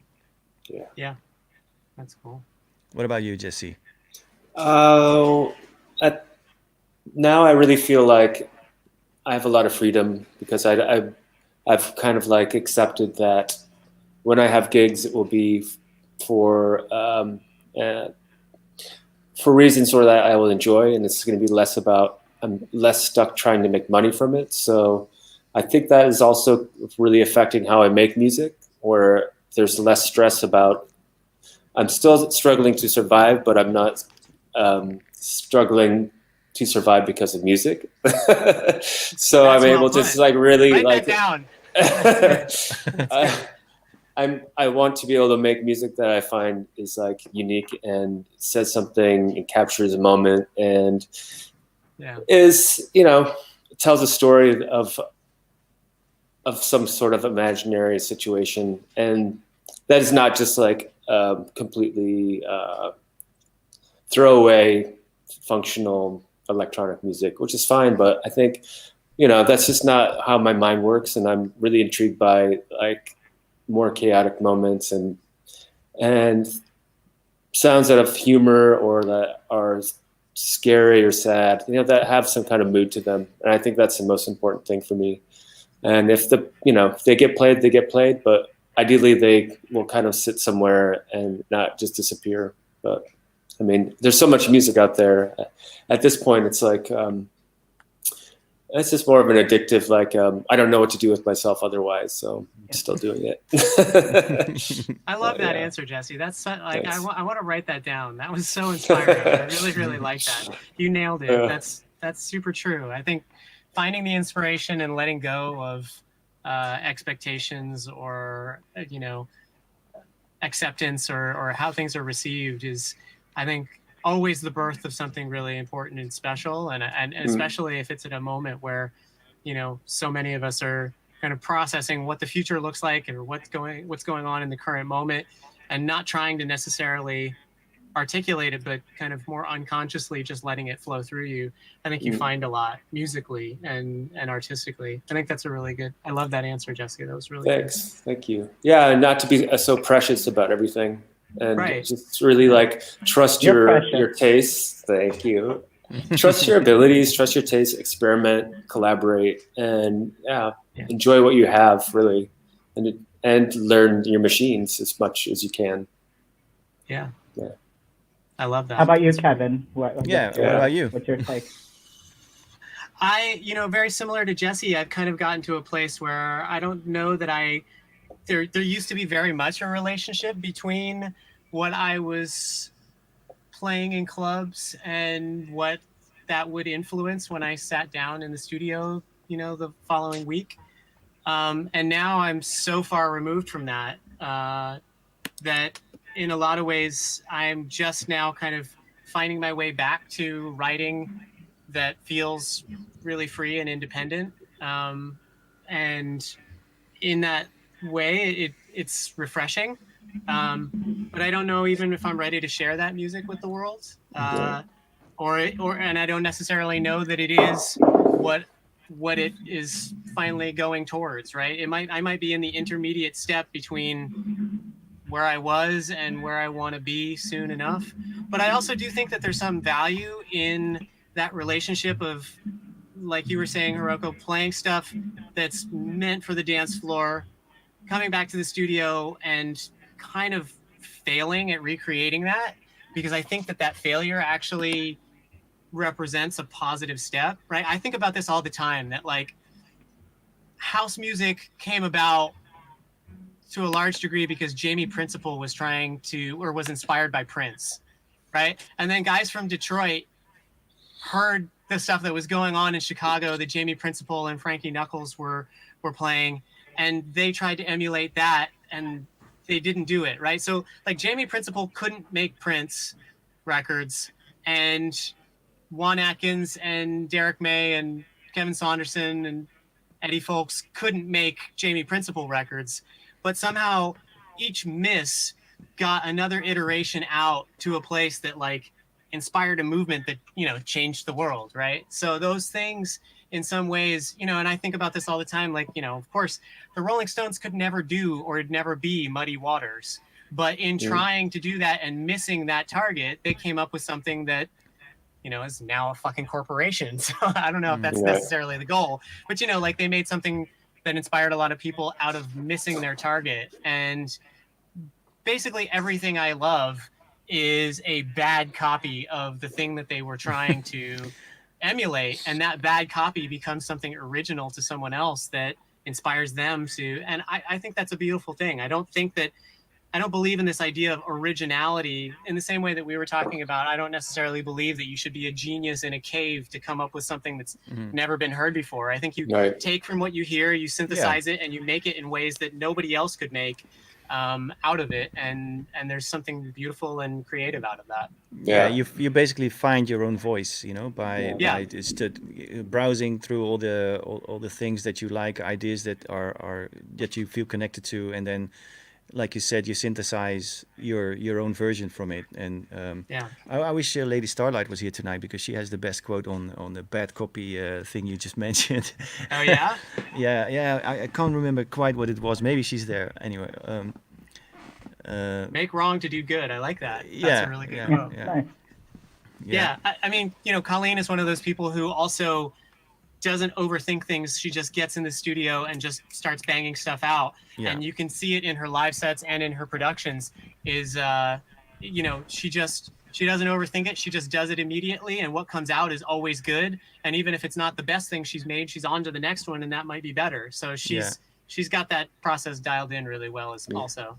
You just mentioned before, Kevin, that you are creating things and you're not quite sure how you should value it or what purpose it takes. Is that how you usually do things? You just record things and wait for the right moment, or are you still forming the idea about how does it work? Because I'm like, if it's good, why hold on to it? I've always been like you. For 13, 14 years. That's been my mindset. And in the last 2 or 3 years, I've gotten to this place where I've had this kind of internal conflict, ambivalence, if you will, about what I'm making and why I want it out, right? Because while I was focused on DJing as my primary source of survival, that was a machine, and that machine needed to be fed by whatever I was making at that time. And so, yeah, like you said, why hold back? Just get it out, because if it's what I've made and I like it, don't wait. Get it out while it's fresh, because it might not make sense in a year. So get it out now. And if it doesn't make sense now, maybe it'll make sense in a year, but at least at that point, it'll still already be on shelves. So that was how I was always thinking. And in the last few years, I've come to this place where I have just different feelings about how I want to personally engage with my music, and also different feelings about how the process of releasing affects the creative process of making. And so I've been making, and also to a certain degree, I started making stuff that didn't make sense or didn't fit with any of the aliases or projects that I'd had before. So earlier this year, when the pandemic hit, I made an album that was just not so much ambient, but just very chill, relaxing stuff, because that's what I needed more than anything. And that's what my friends needed, and my family needed, and my, parents and nephews needed music to like relax and decompress to. So I made that because I wasn't really thinking about dance floors. So my context or my ideas about what I'm making and who it's meant for has changed a lot. And so I'm taking the opportunity right now to just step back, keep making, keep asking myself those questions about what do I want to make, or what am I interested in pursuing or getting better at, but not thinking so much about who is this for, when will it come out, and who's going to play it. You know what I mean? Yeah, sure. Yeah. Yeah. Yeah. Yeah, I like when I would do that. I did that in the past. Hold on to a lot of sort of like a bulk of tracks, or a body of music, and then kind of invent a concept afterwards before releasing it. Like sort of let it marinate in your head. How can you kind of put this together and sort of imagine the story about the entirety of it, like the I mean, I think many artists do that, sort of cheat by inventing the concept afterwards, Sure. instead of Yeah. which in those cases I would hold on to it and then just when it all clicks together, okay, what should it be, what's the story, put it out, but now I'm more like committed to vinyl and be done with it, next chapter. It's more productive for me at the moment. I think you've got a great system for that. I mean, the way you do it, with being able to record it all in a place, either as a collaboration or on your own, and just get it straight out to cut vinyl, that's an amazing process. That's in a way, that process is it's a voice, it's an identity, it's a concept to itself. I did albums for years, for bigger labels like Warp and Nova Mute, and what would happen is you would spend a year or so, or maybe 6 months, or at least a long time to create an album, and then you you would send in your dead tape, and then you would get a slot 8 months down the road, for your release. So by the time your album was released, I was bloody sick and tired of the music already. I was like already onto the next thing. And then that's how these things work. Artist does an album, artist tours with the album, and then there will be a next album at some point. But I always disliked the idea of having to sort of go back to the music you were thinking about a year or a year and a half ago.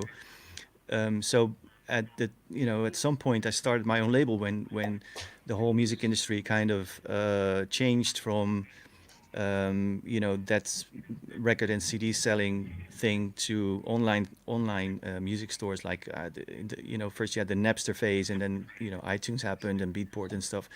And when that happened, I thought, wow, this is the solution to everything. You can just play, do stuff in your studio, and in theory, in a week later, it could be online or it could be in the store. And that gave me a lot of inspiration of starting the label and experiment with formats, because there was no limit to track lengths or the amount of versions you could put on something. You could do way more than you could treat the format differently. You didn't have to stick to the vinyl or CD format that is quite limited.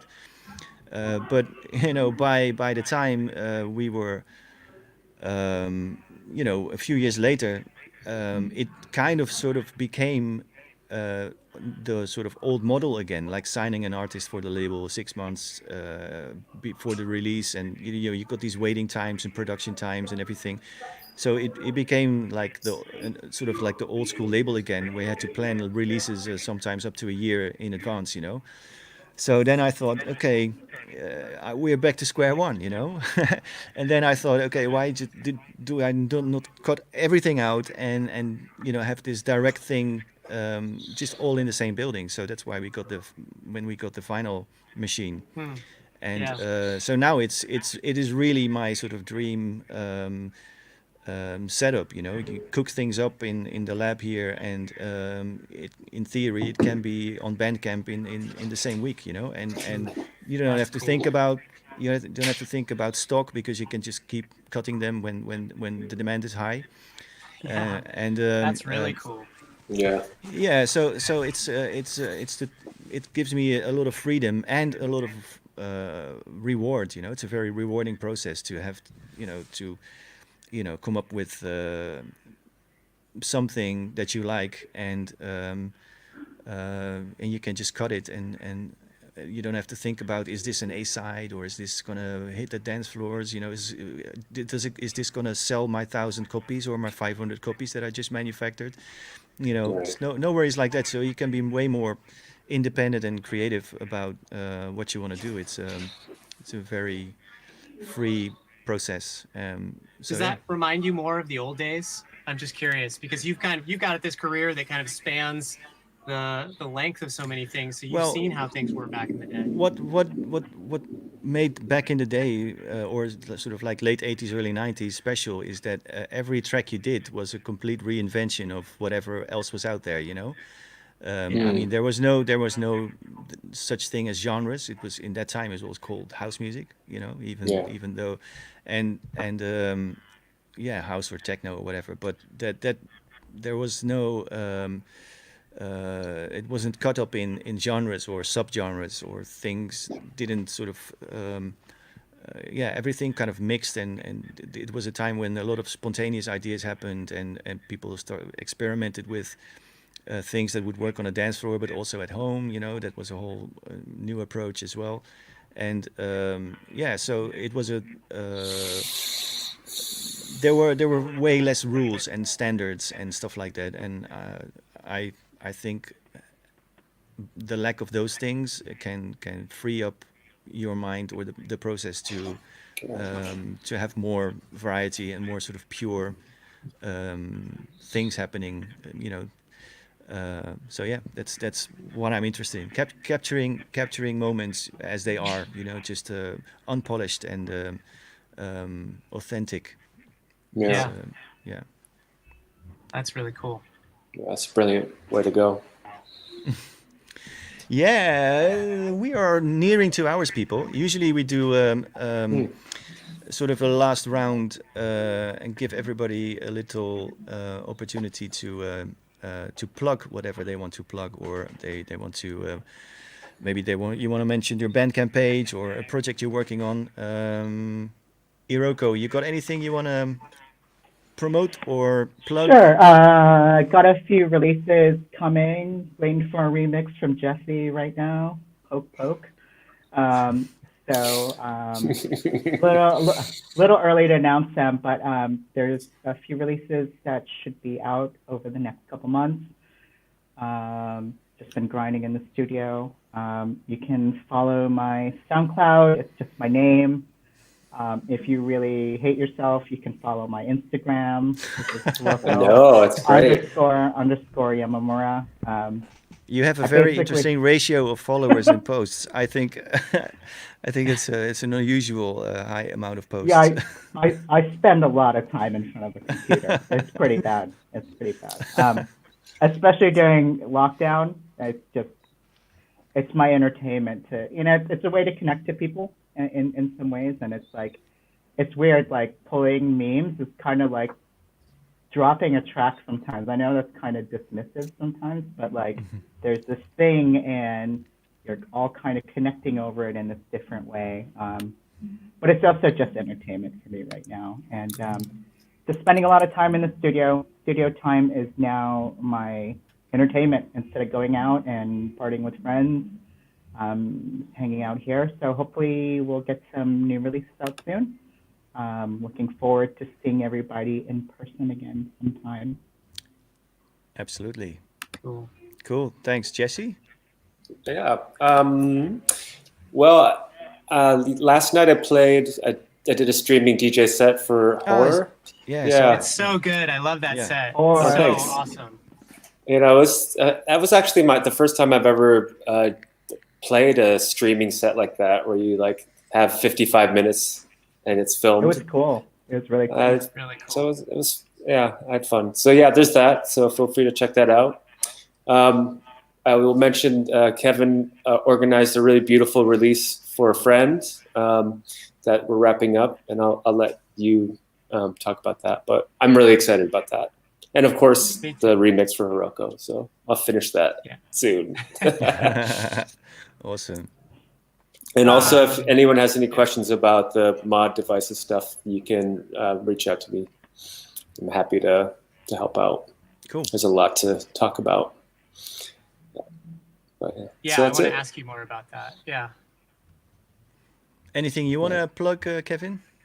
Well, as Jesse said, there's a really wonderful project that's coming up on my label, Valence. Valence has been a little bit quiet for a little while, but it's coming back. And the first thing that's going to come is a really wonderful thing. A friend of ours that both Jesse and I were close with, our friend Troy, passed away in December, and he was struggling with cancer. And while he was in treatment, he made his first and only track, and he handed the parts off to me, and I helped him finish it before he died, and promised him that I would put it out with remixes by all of his friends. So it's going to be a track by our very good friend in memory of him, and it's got remixes from Jesse and Magda and Derek Plaseco and Carl Craig and one of Troy's friends from DC, a guy who goes by the name of Path Untold. And that's going to come out next month. And it's going to be raising money for the Leukemia and Lymphoma Society. Leukemia was what took Troy away from us, but it was also the thing that he was fighting while he made this music. So we're going to use this music to continue to fight that for him on his behalf. So that'll come out beginning of next month on Bandcamp and other platforms. So look out for that. I've got a couple other things that I'm working on that probably aren't ready to be talked about, but also I'm still running Valence Studios here, doing mixing and mastering. And I've cut my prices back quite a bit so that I can help people during the pandemic. So get in touch with me if you are looking to mix or master anything. And I'm, like I said, giving discounts because all of us as musicians need to find a way to survive this. So I'm trying to help as much as I can to make that possible for people to get their music out. So I will Beautiful. take you up on that offer. okay, great. Get in touch, Hiroko. That's beautiful, Kevin. Cool. What about Okay. you, Yoko?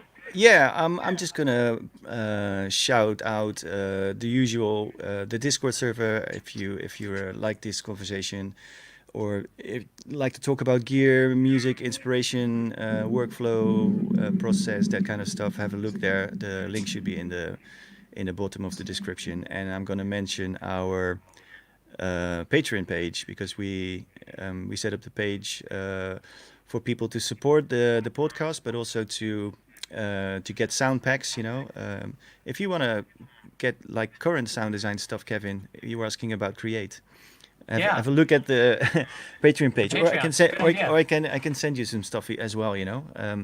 But yeah, we do monthly sound packs and we do master classes. So I basically talk to people who need help with their music, much like you do, Kevin. Cool. We do it online in the same environment where we are in now. So Yeah. usually it's on Wednesdays. I have classes and helping people along with their productions. And doesn't matter what level you are. It's if you want to get your stuff to the next level, you can talk to me. Very cool. So that's that's one of the things, and I think I should that's probably the only thing I want to mention at this point. One other thing, we've started the second season of Stay Home Sound System. So the first Stay Home Sound System was basically from the first weekend of the lockdown. We invited people here in the studio to do live jams, and we streamed those, and those were great. But the amount of people that could actually physically reach the studio is, of course, not. It's limited, because of traveling restrictions and stuff like that. So we ended that series for 20 episodes, and we started season 2 now, which is basically remote jams between myself here in the studio and a person at another location somewhere in the world, synced up. We just jam. It's funny how it feels, because I was a bit afraid that it was going to be very weird, like jamming with a person you can see on a FaceTime call, but it basically it's something you could use for 5 minutes, and then the music takes over and you're just jamming as if you were in the same room. So that was really great. The first one was with our early adopter Ramen Kampschoer with Robin, and last Sunday I did one with Surgeon. Oh, cool. That went really well. If you I want to check that out, it's yeah. it's still on Twitch, and we will post the mastered version to YouTube. I think on Thursday, tomorrow. Cool. So yeah, if you want to check that out, keep your eye out for that. I guess that's a lot. I've already promoted a lot, so I should keep it at this. And it was great hanging out, people. Really nice. Thank you for having seeing us. you all. Yeah, really Thank you, nice everybody, seeing you for all. tuning in. Yeah. Super Absolutely. cool. We'll see everybody soon. Yeah. Well, have a good week, and hopefully see you sometime in real life at some point in the future. I'll come find you. Good luck. Good you luck on- with your projects, and speak later. Ciao, ciao. Yep. Cool. Thank you, Bye. everybody. Bye. Bye. Bye.